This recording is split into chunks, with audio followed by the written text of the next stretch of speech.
Shalom, back again with another lesson. Before I begin this lesson, I'd like to begin by first giving all honor, glory, and praises to Yahweh, Bahashem, Yahweh Shai, Bahashem, Racha Kodash. I want to give double honors to my elders and apostles and elder bishops of Great Millstone who rule well, where I've learned this truth from. I want to say peace and salutations to you, Akim, you brothers out there laboring, pushing this word out in all truth and in sincerity, presenting your bodies as a living sacrifice, which is your reasonable service. I want to say shalom to you, Akwaf, many Israelite sisters out there that may be listening, and also to you, Israelites that are scattered across the four corners of the earth. You may look like these other nations, but your seed line goes back to Abraham, Isaac, and Jacob, which is the chosen seed line, shalom. So I wanted to do this lesson, just touching on the hour of temptation, because we're getting closer and closer to that time period where we're all going to be tried and tested. So without further ado, I'm going to bring a few scriptures out and we're going to get straight into it. So I'm going to start in the book of Ecclesiasticus, chapter 2 and verse 1, straight from the top. It says, my son, if thou come to serve the Lord, prepare thy soul for temptation. Right? So that temptation's going to come, at us from all sides. So you're going to be tempted in this time that we're coming into, right? Verse 2, it says, set thy heart aright and constantly endure and make not haste in time of trouble, right? So where it says set thy heart aright, that means set your mind aright, get your mind in order, get everything, in order to prepare yourself for what's getting ready to come. You're not going to know what's coming, but you need to prepare yourself when it does come upon the world, that you're prepared for it. It says chance favors the prepared mind. With someone that has prepares for certain things, they're liable to stand a better chance to sort of deal with those things as they come up. So verse 2, I'll read again. It says, set thy heart aright and constantly endure and make not haste in time of trouble. So don't be so quick to throw it all away just because you're going through a time of trouble and you can't figure it out, just to cast the Lord to the side and say, I didn't sign up for this, I don't want to deal with this. Just that's why it says, set thy heart aright and constantly endure and make not haste in time of trouble. Verse 3, it says, cleave unto him and depart not away, that thou mayest be increased at thy last end.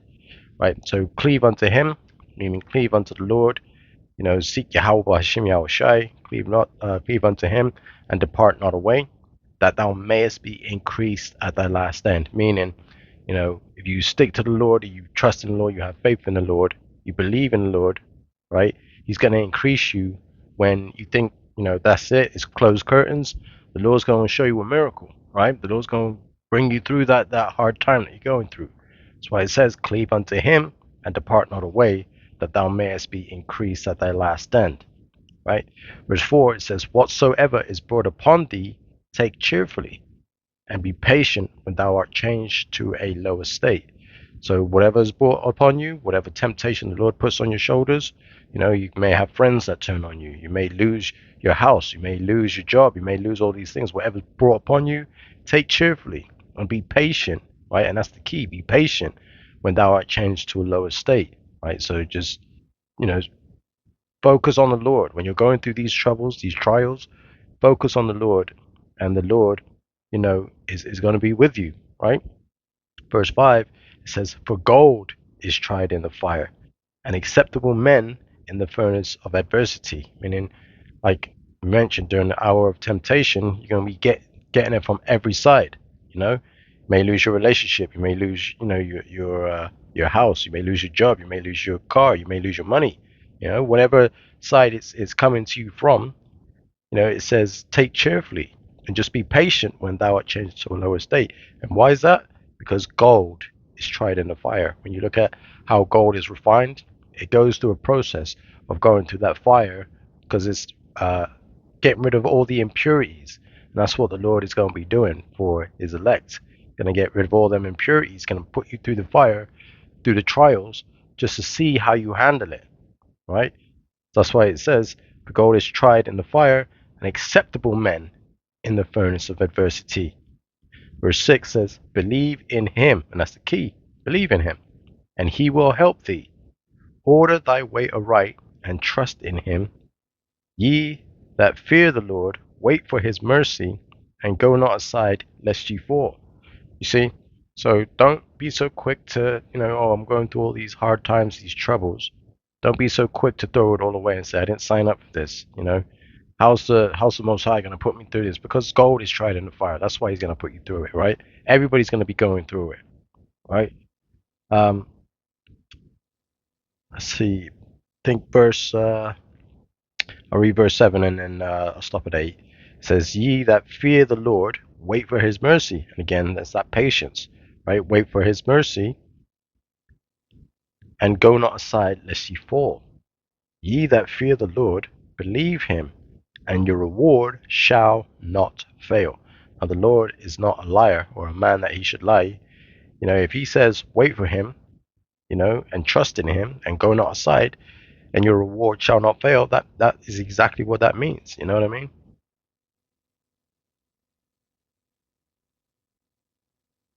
So, still in the book of Ecclesiasticus, I'm going to jump down to chapter 10. I'm going to read verse 12, right?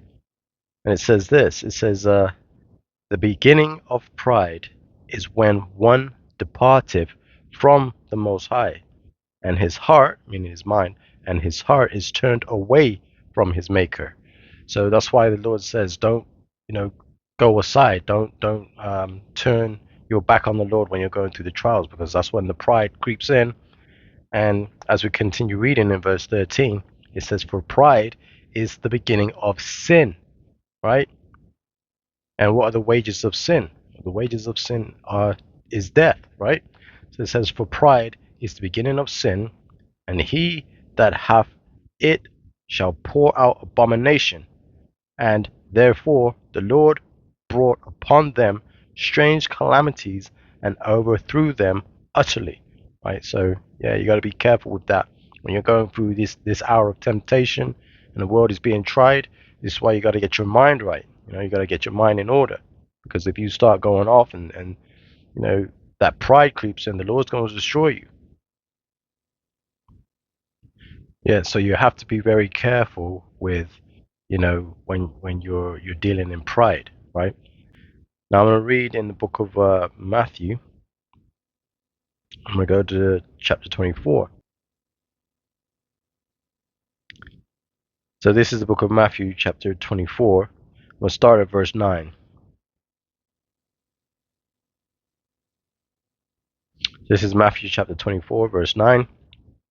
It says, "Then shall they deliver you up to be afflicted, and shall kill you, and ye shall be hated of all nations for my name's sake." Right? So the ones that follow the Lord, that are, keeping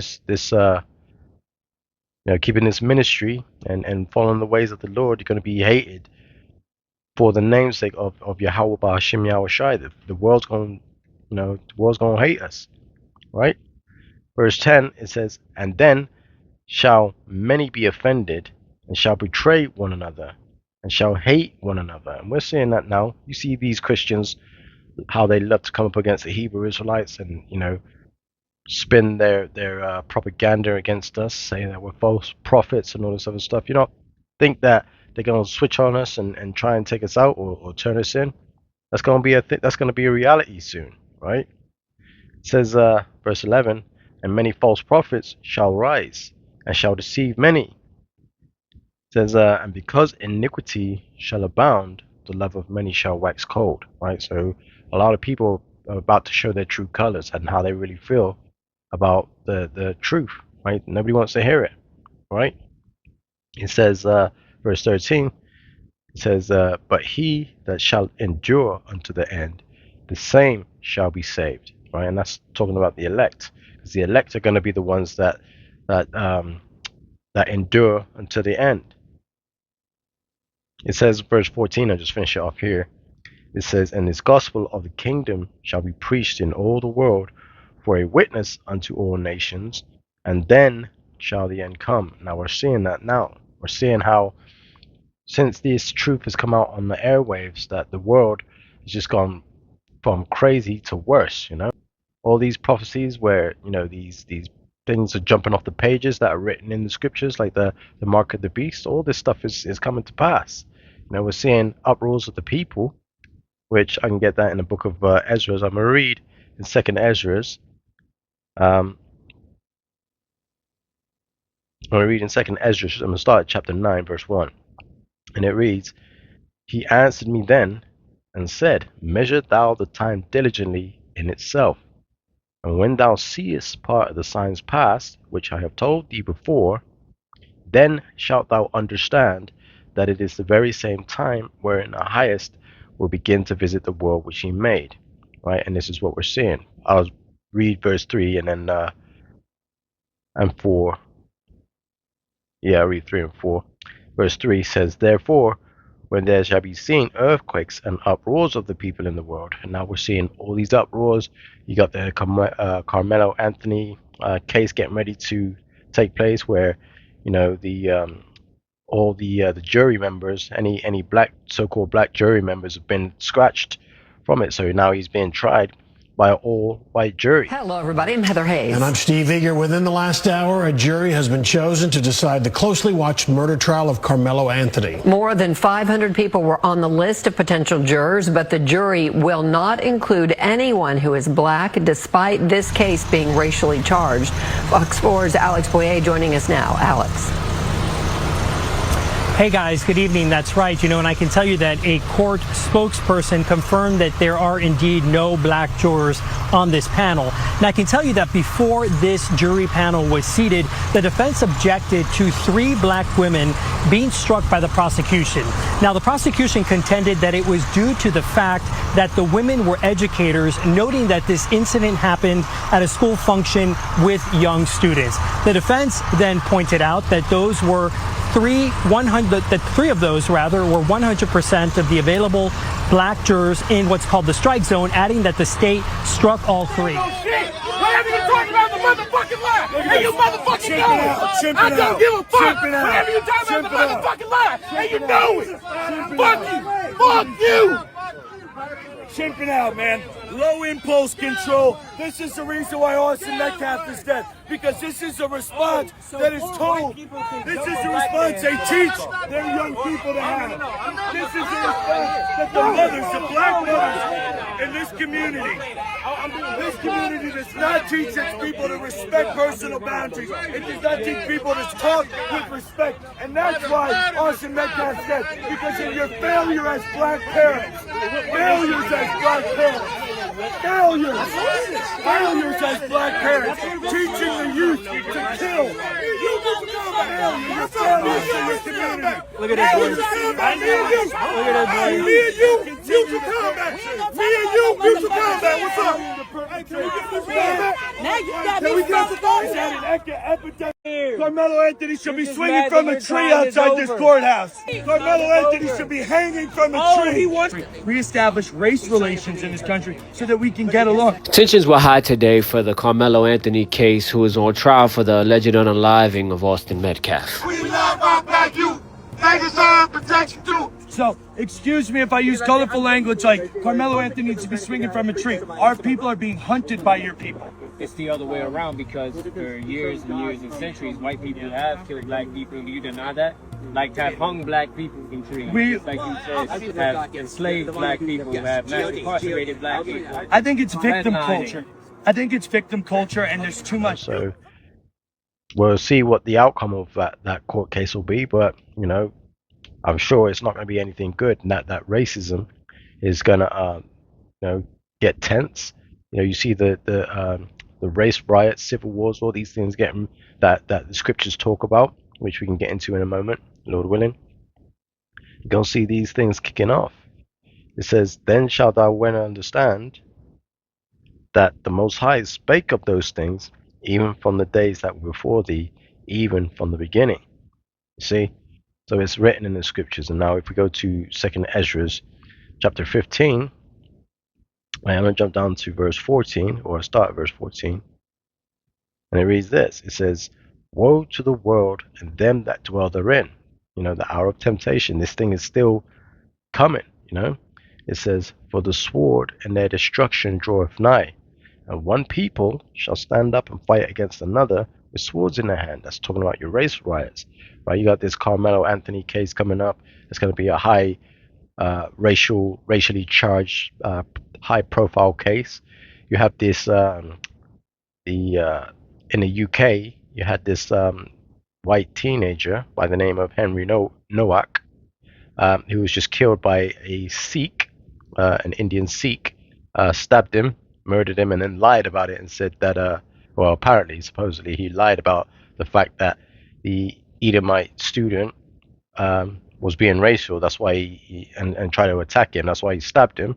But obviously, nobody's buying it. So now, all over the UK, you got these Edomites, racially charged, ready to stand out and fight against their government. Violent scenes in the south of England where hundreds of protesters clashed with police over the death of a teenager.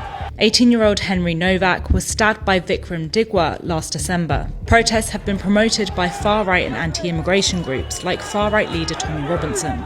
There's been backlash over the death because police arrested Novak as he was dying because his killer falsely claimed he had been racially abused. He took my turban off, so I grabbed on my head. Digwa, a 23-year-old Sikh man, has been sentenced to life in prison for his murder. Novak was stabbed last December after an altercation between the pair while Henry was walking home from a night out. In police body cam footage, Novak is seen lying on the street saying, while an officer responds, "You've been stabbed? Whereabouts?" "Don't think you have, mate."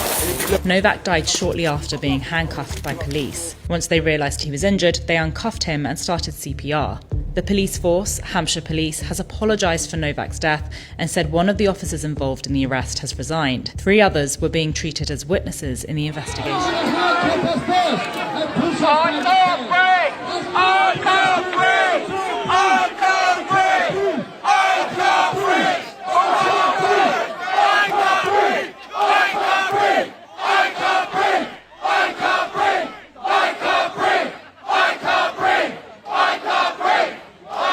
It says here in verse 15, I'll read it again. It says, "For the sword and their destruction draweth nigh, and one people shall stand up and fight against another with swords in their hand. But there shall be sedition among men, and invading one another. They shall not regard their kings nor princes, and the course of their actions shall stand in their power. A man shall desire to go into a city, and shall not be able." Right? It says, verse 18, it says, "For because of their pride, the cities shall be troubled, the houses shall be destroyed, and men shall be afraid." You see? Now, we've got all these events taking place in the so-called Middle East. They're starting to spark up again, where you have Iran attacking America.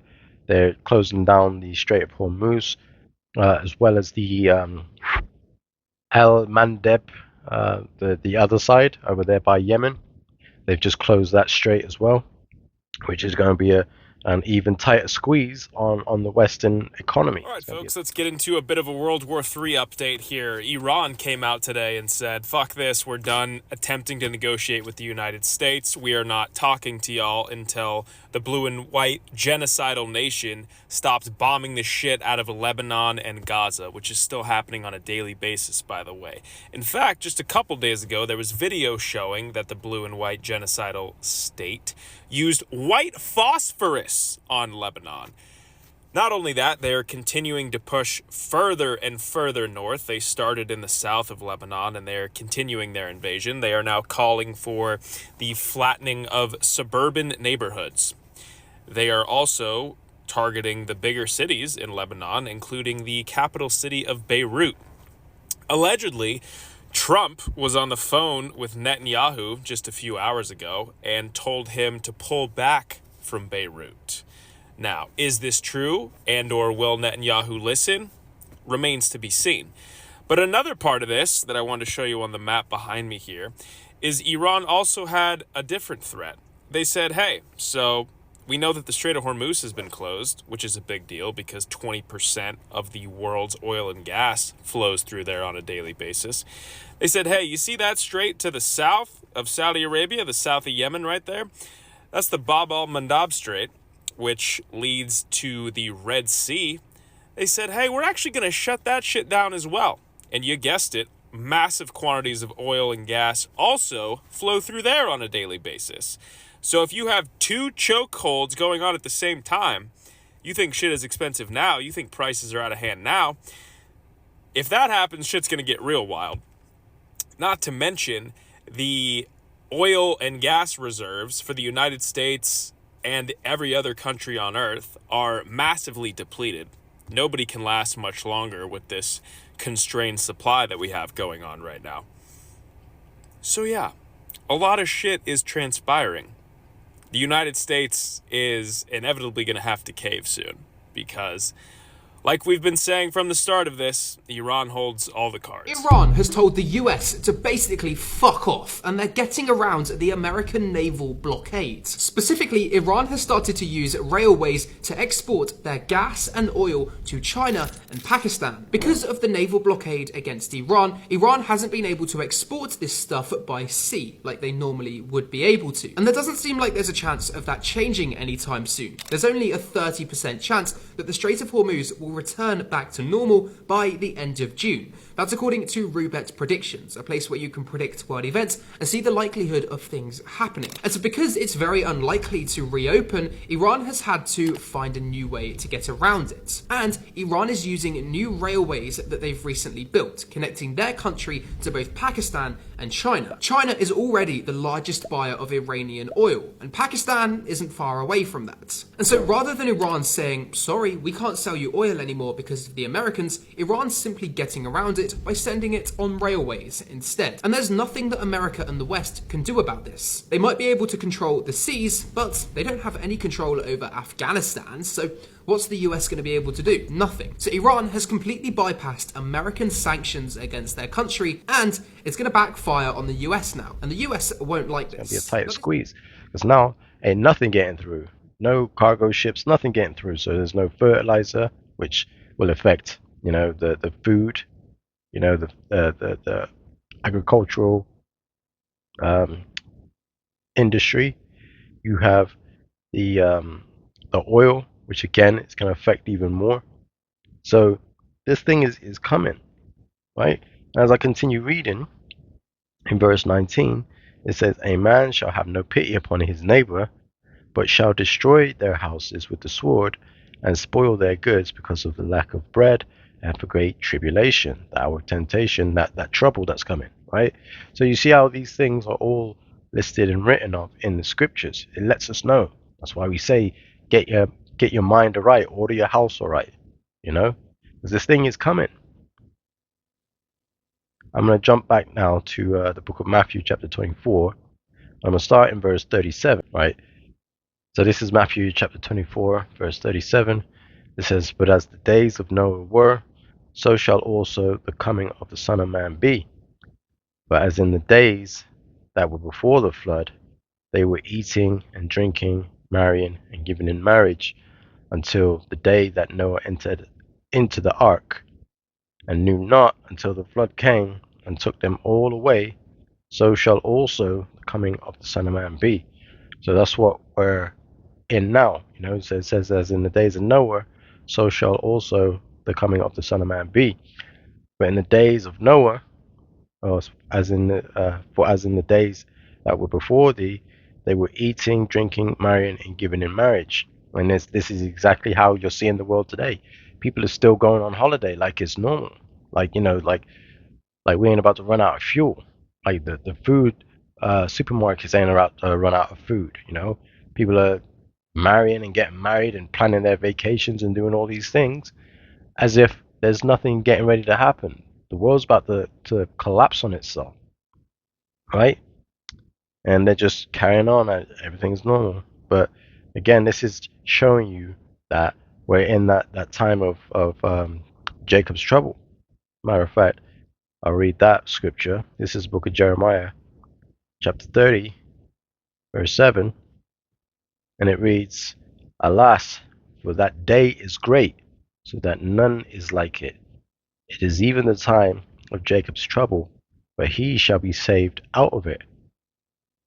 For it shall come to pass in that day, saith the Lord Yahweh of hosts, that I will break his yoke from off thy neck, and will burst thy bonds, and strangers shall no more serve themselves of him. You see? So this thing is we're getting close. You see how you got the ICE, attacking the northern kingdom, or the northern tribes. You see how these Edomites are changing laws and all these things to put themselves forward. You see how they're changing rules and all these things that they're changing to suit their own narrative, to put them ahead. Right? They don't want to see Jake coming because they understand that their time is done. Right? And I'll probably just leave it at that in the book of Revelation, chapter 12, verse 12. I'll read this last scripture because there's a reason. They understand that their time is short, and the Israelites got next. So they're going to go out. They're not going to just hand over the kingdom. They're going to go, they're going to go out with a bang. So this is the book of Revelation, chapter 12, verse 12. And it reads, "Therefore rejoice, ye heavens, and ye that dwell in them. Woe to the inhabitants of the earth and of the sea, for the devil is come down unto you, having great wrath, because he knoweth that he hath but a short time." Right? So his time is up. He knows his time is up. Most people can see that their time is coming to an end. That's why they're trying to change the laws and the rules, and they're trying to fight up against the Israelites or anybody that don't look like them, because they don't want to lose. They don't want to hand over the rulership that they've had and enjoyed for so long. So we're getting ready to see that, time of Jacob's trouble, the hour of temptation, with the microchip being pushed out as well. And we're about to see all these chaotic things. But you just have to remember what the Lord said. The Lord said, "Order your way aright, and do not depart from him." Right? Don't let pride creep in. Don't, you got to meditate, you got to pray, you got to do all these things and seek the Lord and cleave unto him. Cleave unto him. Right? So I just pulled that up, and as we're closing out. So this is not second Esdras, Ecclesiasticus, chapter 2. Right? Because it says, verse 1, "My son, if thou come to serve the Lord, prepare thyself for temptation." So we have to be prepared for this thing that's getting ready to come. I'll jump down to verse 3. It says, "Cleave unto him, and depart not away, that thou mayest be increased at thy last end." That's why it's important that we read these scriptures out and we give you the warning and let you know you need to prepare your mind for what's getting ready to happen, right? So I pray that this lesson has been edifying through the spirit and power of Yahweh, Bahashem, Yahweh Shai. And with that, I'm going to close out the lesson by giving all praise, honor, and glories to Yahweh, Bahashem, Yahweh Shai, Bahashem, Rachak Kodash. Double honors to my elders and apostles and elder bishops of Great Millstone, who rule well, where I've learned this truth from. I want to say peace and salutations to you hopeful elect. Let's on to the next, Lord willing. Shalom.